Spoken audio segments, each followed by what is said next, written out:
Hello, welcome to the Bearded Tits podcast, hosted by me, Jack Perks. Professionally, I'm a wildlife cameraman, but I dabble in podcasting, and each Tuesday we release an episode as I have a chat with scientists, artists, filmmakers, and passionate people all about nature in a light-hearted and certainly not serious way.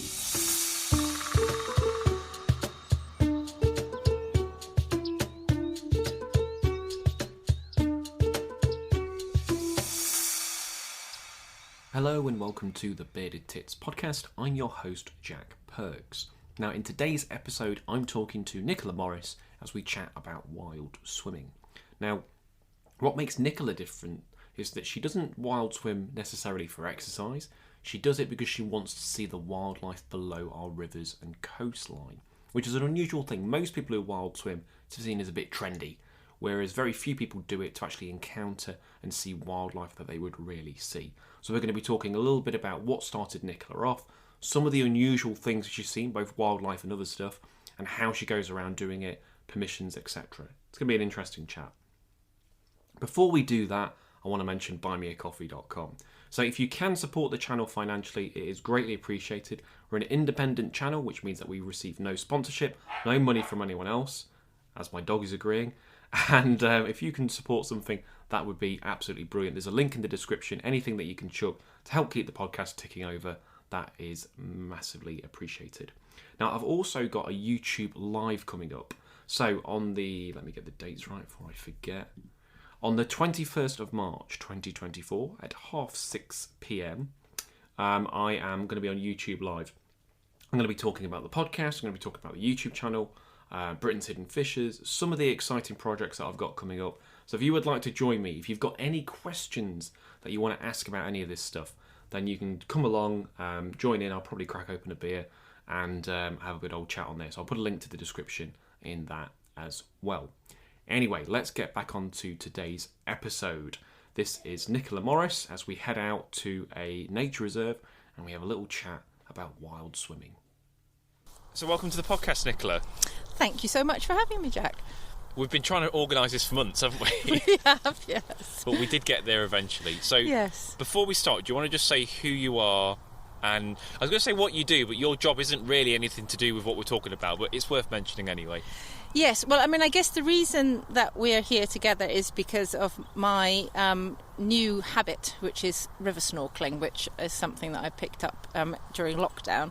Yeah. But my day job is working for the RSPB, and I'm Principal Policy Officer there. And partly, I mean, really what my job is trying to get the best deal for migratory birds from the governments around the world. So I'm the policy lead for the BirdLife International Global Flyways Programme, but also work on RSPB projects in Iceland and Kazakhstan and supporting the wonderful new World Heritage Site nomination for the England East Coast from the Humber to the Thames. So quite different to your hobby then, really. Yes. Although as we were walking down here, you said there might be crossover. You might be able to hop in a river every now and again. Exactly, yes. If you can. Well, I have been very lucky that my job does often take me to places close to snorkelable places, either rivers or sea. So it helps me with my snorkeling, I must say. Apart from that, you know, it takes it because it's one of those jobs that's a passion as well as, you know, how you earn your daily crust. Yeah, it does cut into my snorkeling time at home sometimes, but that's very good, isn't it? Got to sort that out. Today we're at Cossington Meadow in Leicestershire, which is not too far from where I live. Your daughter goes to uni not too far from here, so this is kind of a nice. What's that flying over? Oh no, it's a pigeon. Bloody pigeon. I tell you what, if I had a fiver for every time I saw a wood pigeon fly over, and I was like, ooh. Must be a goshawk, yes. Oh God, that would be the dream, wouldn't it? We're conveniently perched near a barn owl box, so while we're talking, if any of us start swooning, it might be because we see a barn owl. But in the meantime, let's talk about your snorkeling. So how did you get into it then? You mentioned lockdown briefly. Yes. So, yeah. Well, we live quite near to the River Lark in West Suffolk, and my kids have always gone there and swum in the warmer months, and I never really have. But for a long time, and increasingly in the last decade or so, I've really loved snorkeling in the sea, be it on coral reefs or in the Mediterranean or more conventional swimming, the south coast of England too. But of course, that was one thing that I couldn't do during lockdown. So anyway, it was that last day of July. I remember it was really, really hot. And my sister-in-law was driving down from Norwich to London. It was her first outing since the lockdown. And it was super hot, and our car didn't have air conditioning, and there was massive traffic jam. So she just knocked on our door, and she said, "Oh, can I have a cup of tea?" And then the girl said, "But Auntie Claire, we're going swimming. Do you want to come with us?" So I lent her costume, and as I went out, I grabbed my snorkeling mask. I thought, you never know what you might see. And I got in, and then instantly I saw a trout parr before I knew that a baby trout was called a parr. And then I saw fish that I didn't know at the time were chub and dace. I'd never heard of them. And then I thought, oh my God, this is just the most amazing thing. It's like this portal into a whole other world, and like a baptism. It was a bit like it was very transformational moment. And then I googled and I found Imogen's River Swims website, and she's an open water swimmer, and she's been going all around East Anglia and beyond, and then she documents her swims. Right. And so I followed where she'd been. And that gave me confidence to, understand, what it's like being in rivers. And now, really, the rivers are my oyster, really.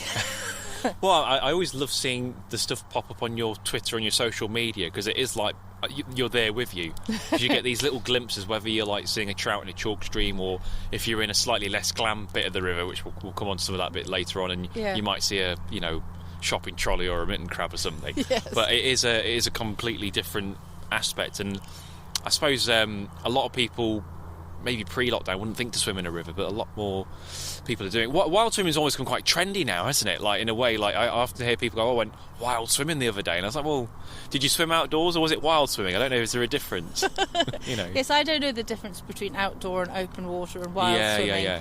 But I got this lovely dry robe for Christmas. It's actually a red one, and I think they're a godsend, aren't they? They've just become very popular, haven't they, because of all this outdoor swimming. But I think it's that actually what I do is actually quite different in terms of motivation from the wild swimming. I mean, I still get that same buzz of being out in the open and the cold water on your body, but for me, I mean, the physical benefits are part of it, but the main thing is just the discovery. The fact that here you are in overpopulated England, and you can go places that no one has ever been before, because so far there's rather few of us who do this river swinging. I think you were actually the first person. Was that river swinging, did you say? Sorry, I was like, I think that's something completely different, Nicola. I've not done that before.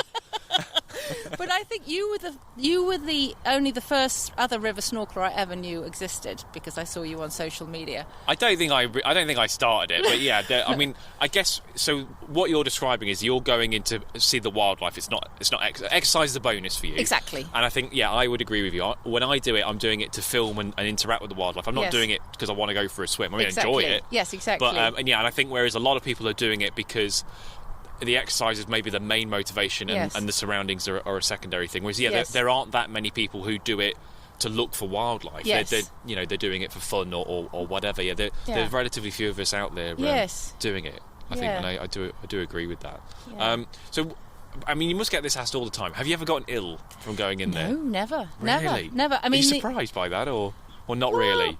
I mean, to be honest, I'm mainly in East Anglian rivers. Okay. And I think, compared to what I see on social media from elsewhere, I think they're not as bad as some when it comes to the sewage. Yeah. In some ways, more what I'm seeing is the problems caused by intensive agriculture. Yes. So the only problems I've had is with swimmer's itch, which is this... something to do with a snail? Is that right? Yes, that's right. It's a little parasite, Bilhartsia. I think it's a flatworm. It's related to Bilhartsia. Is it? Okay, right. And its life cycle involves snails and then ducks, and it thinks I'm a duck.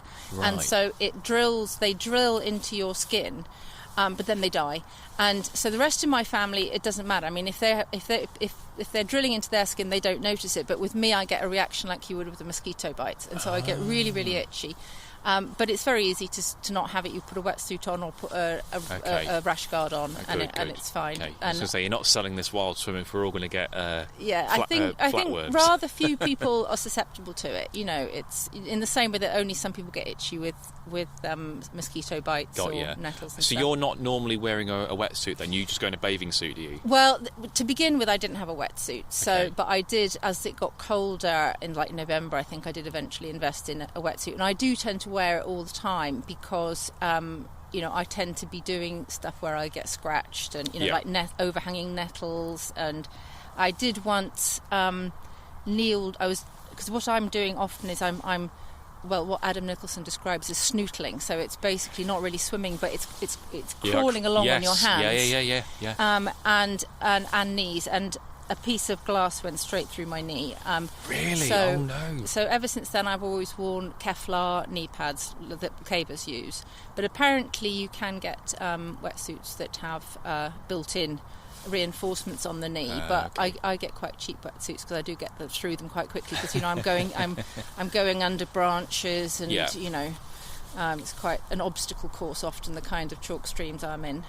Yeah, it's interesting you say that because I was just thinking I don't think I've ever had that itch, but I generally wear a wetsuit or a dry suit, so I guess there's less skin exposed. Yes. I agree with you. My wetsuit gets battered because I'm scraping against trees and bramble and rocks and stuff like that. And I know a lot of other underwater photographers who mainly scuba dive, and they find it hilarious when I'm literally half my body's out the water because I'm only in 5 inches of water looking around. But I'm like, well, yeah, but you see all the minnows and the bullheads and all that. You don't have to be really deep to see interesting stuff. No, and in some ways, when you're in the shallows, you're more likely to be eye to eye with the fish, and that's what I love. I love that kind of intimacy when you're eye to eye with a fish, which you don't really generally get with birds.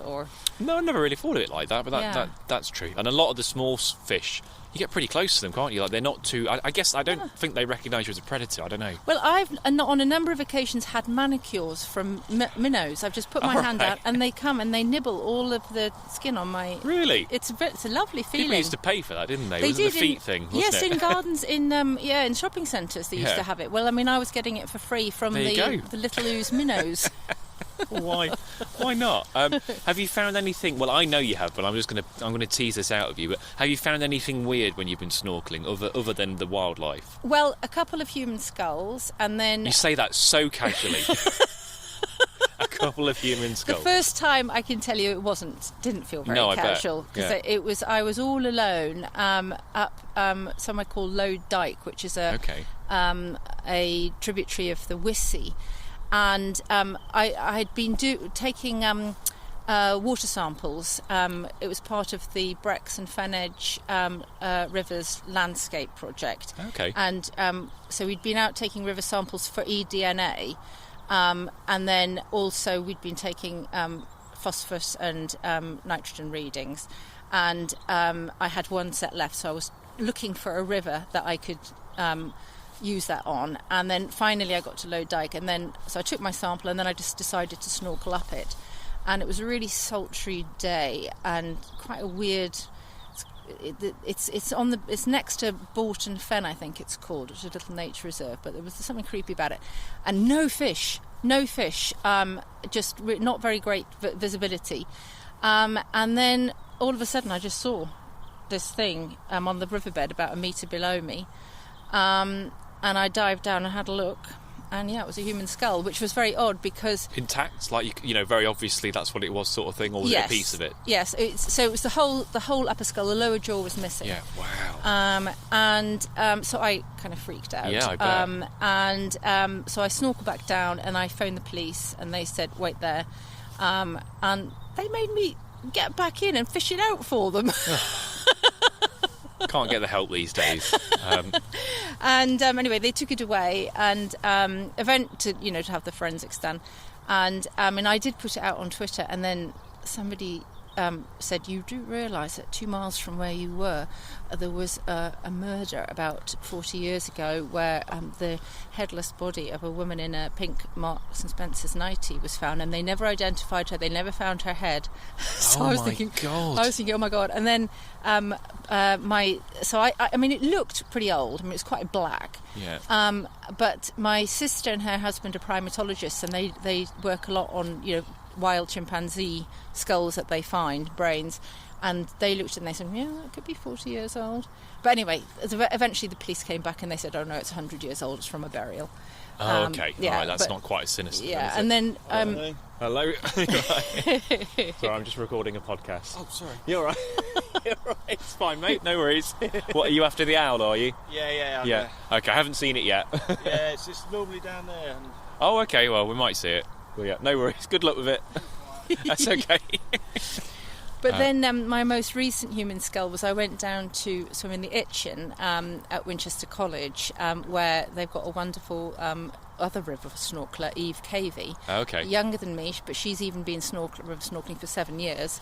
We went snorkeling with her, and as we were walking down from the school to the river, we were discussing our finds, and she's much more focused on the fish, and she hadn't found human skulls or jewels or anything like that. So we got in, and then literally 10 minutes after we got in, I found another human skull. Oh my God, you're attracting them, aren't you, And Nicola? then 5 minutes after that, I found an unexploded World War II bomb. Oh my! On the same dip? On the same dipping? Yes. Oh my God. As well as a lot of amazing trout, and the biggest pike I've ever seen. I mean, bigger than me. Really? Yeah. So they are. Pike are impressive, aren't they? When you're in the water with them. Because it's one thing when you see an angler like lifting them up and the belly's kind of bulging a little bit, but when you're actually in the water with one, they're impressive looking things. They always come across to me as the kings of the river. They know that they rule the roost there, and the way that they just kind of look at you, and they're not fussed at all by you. And they're beautiful creatures, and I love the way that their individual markings are so different. And the way that they start. Jack pikes are like stripy, aren't they? That's right. Yeah. And then as they get older, they become more and more spotty. That's right. And beautiful, beautiful. Because I'm always conscious of wearing gloves, because I always think if I've just got my hand without the wetsuit on, it's quite flashy. Yes. And I don't think a pike would ever go for you on purpose, but I just think if it's a bit peckish and it makes a mistake. Yes. Because it would make a mess of your hand if it grabbed hold of it. I suppose that's true. I mean, I did have one that nipped the tip of my flippers. Did you actually? Yeah. So you were attacked. So if this was the Sun or the Daily Mirror, it'd be like local woman gets mauled by pike, wouldn't it? But I mean, it didn't feel like it was attacking me. It just felt exploratory. Okay. Yeah. Yeah, I would say. Yeah, that's I didn't feel scared. No, I don't think it'll put you off, will it? But they are amazing fish. Have you got a favourite animal that you've been in the water with? Well, I do love the brook lamprey. Have you snorkeled with them? Lots and lots of times, yes. Oh, wow. Yeah, so that the very first, that first 2020 when I started the snorkeling, and then there was 2 months where I couldn't snorkel because the rivers were too full, like this year basically. Yeah. And so the first time I could get in the river was February, and I went in the cut-off channel, which is the bit that goes between. It's a man-made channel that goes between the Grey Toos and the Lark. Okay. And time of year would this be? March? February. It was February, yeah. Okay. And then I'd hardly even heard of lampreys, but just suddenly I found a red of them with 16 of them, all, how they go. Yeah. And they are writhing, totally writhing. And, they're so completely preoccupied with what they're doing that they don't mind if you get right up to them, eye to eye. And I've often seen it since, and I just find them, these, because they're not really even fish, aren't they? They're older than fish. No, I mean, it's the classic thing, there's no such thing as a fish, but yeah, they're so ancient. Yeah. We are more closely related to a salmon than a lamprey is. It's incredible, isn't it? That's how weird and old they are. 300 million years, something like that. Yeah. But yeah, I found that lamprey are the easiest fish to approach because they're so preoccupied with spawning. Yes. You can get right up in their grill and they're not bothered. They not just crack at all. on. Yeah. You should try and get. I don't know if you get them I don't think you get them in the east of England, but sea lamprey. I'd love to. Oh, if you ever get that's another. They look like monsters. They're incredible. And incredible. A friend of mine did actually see in Ireland. A friend of hers got out of a sea loch in a wetsuit, and there was a giant sea lamprey stuck onto her. No, really? Wow. I don't know if I would be. I think I would be equally thrilled and slightly concerned. Yes, exactly. But that would be incredible, though, wouldn't it? Yeah. They are amazing looking things. Yeah. I'm trying to think the closest place for you. The closest place would probably be Worcester. Oh, really? And you get them on the Team, the River Team. Oh, really? And if you go there around about May, June, right, you've got half a chance of seeing that. The river does real flow. I think you'd struggle to stay still still. But if you just wanted to see them, Yes. you could always shove your head in. Yes, you could yes. stand there, because they are incredible creatures. Wow, and river lampreys as well? River lamprey, the only place I've seen them is the Welsh Dee. Oh, right. And it's very much like you've got to be there at the right time. But, Yes. But river lamprey are lovely, but they're basically just a big brook lamprey. Okay, But, you know, not to knock them. I don't want all the river lamprey people writing in offended, all 4 of them. But yeah, the sea lamprey is something else you should. Yeah. Is there a species that you haven't seen that you'd love to that you'd love to see? Yes. I mean, so as you know, I haven't seen 9 or 10 spined, whichever way you call it. Of course, yeah, because we were stickleback. going to do that, weren't we? Yes. Yeah.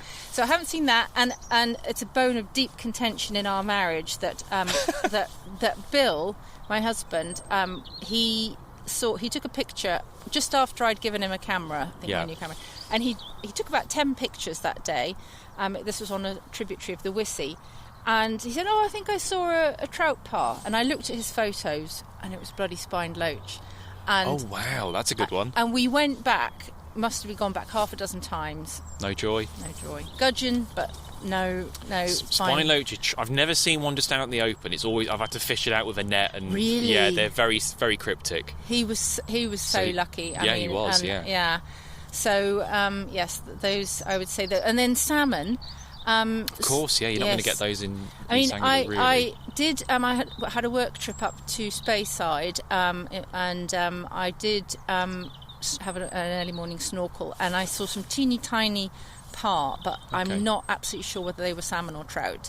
I mean, there's lots of ways. I think, is it the thumbprint or something like that along the body is more indicative of salmon, but I know that's not. I think this was such a small one that okay. maybe it wasn't quite ready. So Eve has said that she will alert me to when a good time would be to go and look at them in the Itchen. And of course then I took my mum in November, because she lives up near Hexham to watch the salmon leaping. Yes, I've up seen that. Yes, I've been there. Yeah, yes, yeah. I noticed you've been there. Yeah. And so at Christmas we did hope that we would find somewhere to go and swim in the spawning grounds, but the North Tyne was too flooded. But I'm wondering about going back to the Reed, because I think they do also have freshwater pearl mussels there. Oh, and wow. that would be lovely to snorkel with them too. They're amazing. Yeah. They don't do much, but but just the way that they live over 100 years and produce black pearls and whatnot. So they are absolutely fascinating.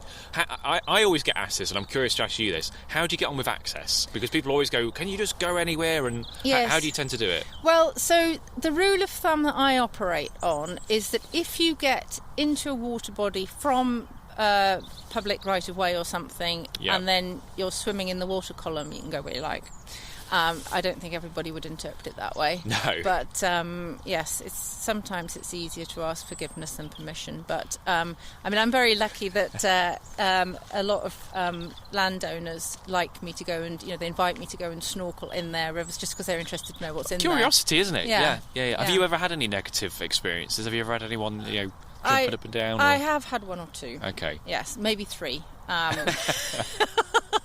But on the whole, people are incredibly friendly, including if they find me trespassing in their property. Most people are actually more interested to know what on earth you're doing. Yes. The most common response, which you probably find too, is, "Well, I've never seen anyone snorkeling in this river before, and I never thought I would." So it's amazing. To me now, I can't understand why everybody isn't doing it all the time, because if I had perfect conditions, that's what I'd be doing all the time every day, because I am addicted to it. But it just doesn't seem to be a thing that people have.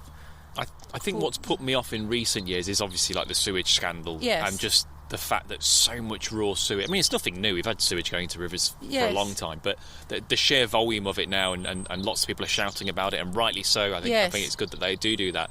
But I used to really enjoy going into rivers now, and I just think, do I really want to be swimming in excrement? Because a lot of the rivers, certainly where I live in Nottinghamshire, the Trent, it gets hundreds and hundreds of litres of sewage, and I'm like, I don't know if I want to be being that if I can help it. So I do still occasionally go river snorkeling, but I don't do it nearly as much. If I do it, I try and be quite selective. So I'll go to like the headwaters in the Peak District, or where there's going to be a bit less of the mess, if you like it that way. So have you ever seen any sort of physical, like you do see photos of sanitary towels and things? Yeah. Have you ever seen anything like that? Not to that extreme. So like you see the stuff like Mark Barrows does some fantastic work, doesn't exactly. he? And so I've not seen it to that extent. No, and not me to say that it doesn't go on. Yes. But generally speaking, it's more...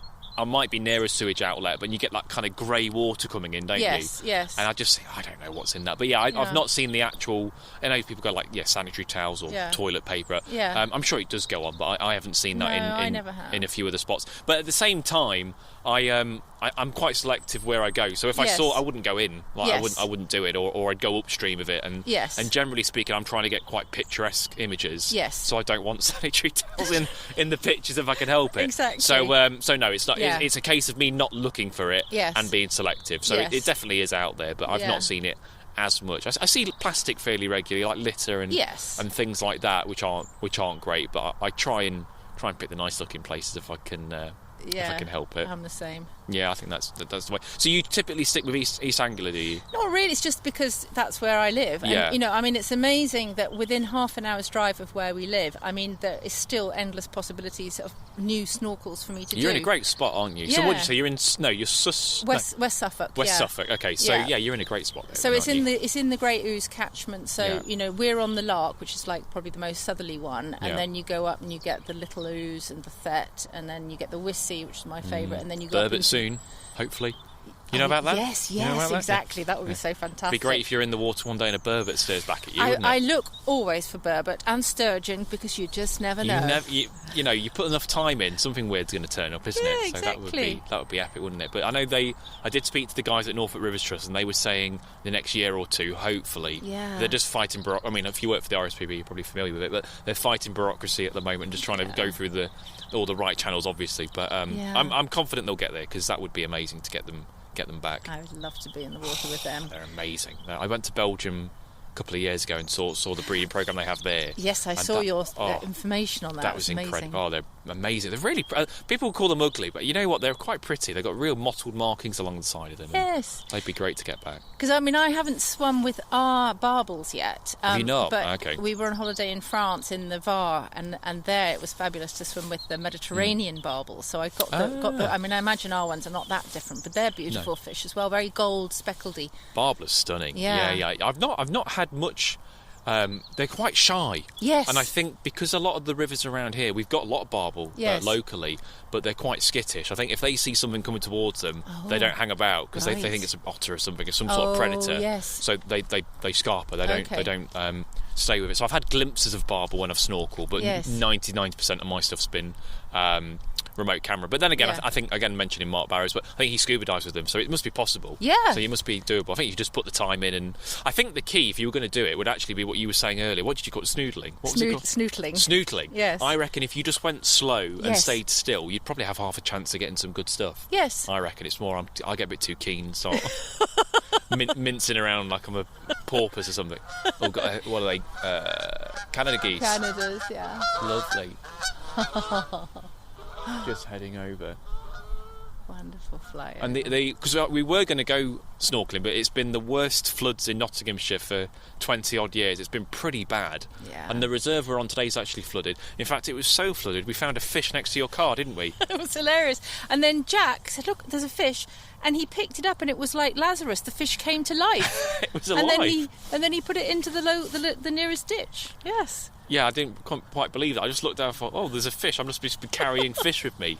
And it was a little tiny bream fry. But that's actually a problem with floods. A lot of fish do get stranded. Gosh. So if you, this will be going out in a few weeks when it's probably dried up, hopefully. But yeah, I've seen videos online of people going to cricket pitches with nets and scooping up carp and pike and stuff. Really? Because the fish get out the main flow. They don't want to hang out. And then obviously when the water recedes, they're scuppered. Oh my God! But it does happen. So one thing to look out for. And I have come in from a swim and gone into the shower, and had a baby stickleback come out of my head. Yes. I think it was after a swim in the Waveney, and I think I was swimming through shoals of tiny right, and they like the look at. They thought that looks some good habitat. let's pop into Nicola. My beard's not quite as bushy as it normally is at the minute, but I should check my beard because I'm sure there's an eel or two hanging around in that. Have you ever seen an eel snorkeling? Yes. Have you? It was the most. I mean, I've seen maybe 4 or 5 times, but the most amazing was I went snorkeling in the Great Ouse with a mother and baby common dolphin. Yes, this was like just a few miles from Cambridge, near Over. This was in the summer, and it was a mother and baby, and they must have come in from the wash and got lost. Yeah. And so, did you see it? You actually saw it swimming around? Yes. Wow. You got pictures of that? Did you yes, film? yes. Oh, wow, I didn't see that. Yes, wow. yes. So, I mean, obviously, I just got in, and then I just bobbed there, and because I didn't want to scare them. And so then eventually they came towards me, and I could feel their clicking and hear their clicking all the way through my body. But the thing was that then I just whilst they were away, and I was just looking under some stones, and I suddenly found a young elver, and then under every single stone was an elver. And I must have seen 20 eels, and really super close, eye to eye. I could have touched them, and that was, I mean, it was a completely mind-blowing swim, that I must say. You seem to have some incredible luck, don't you? Or skill. Maybe it's skill. Maybe it's not luck. That is absolutely bonkers, isn't it? If people want to kind of check out your stuff, what's the best ways? Like Twitter, is it? Or you on Instagram or anything like that? No, only Twitter. Okay, yeah. And what's your handle? It's at Numenini, which is Numeni. Well, anyway, Numenini. If you're really keen, you'll find it. But if you put Nicola Crockford in, it comes up. Yeah. If you're on Twitter and you want to kind of see about wild swimming and snorkeling rivers, you should definitely follow Nicola because she's got some lovely little clips on there. And I always do #MySwim if I've been swimming. Oh, okay. So they could search that and they could kind of hunt you down. Well, look, I think before we freeze to death, shall we head out? This bar now's not putting an appearance, has it? But probably as soon as I stop recording, it's going to show up, isn't it? But look, it's been a pleasure as always chatting, Nick. Thank you, Jack. It was great. That was Nicola Morris. I definitely recommend that you check her out on social media. You just get these little glimpses of when she goes for a river snorkel, and you get these little kind of windows into her world when she is looking at different underwater wildlife. It's really, really good. Incredibly passionate about what she does as well. In the last podcast, I said I would be recommending videos from my YouTube channel for people to check out, just because there's a lot to sort through, and I'm just going to kind of narrow it down for you. Today's video is going to be about snorkeling, and it's about puffins. So I went to Skoma a couple of years ago and actually got in the water, and I was able to snorkel with puffins. Amazing experience.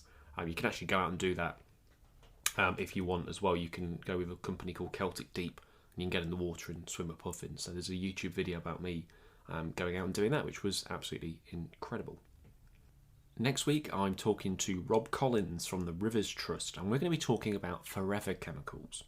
Now, what that basically is when something enters a river, and once it's in, or is it? So that's what we're going to talk about. We're going to try and find out what they are, what problems they cause, can you get rid of them, because there's some pretty nasty stuff floating around in our rivers. This has been the Bearded Tits Podcast. I've been your host, Jack Perks, and I'll see you next Tuesday. Cheers.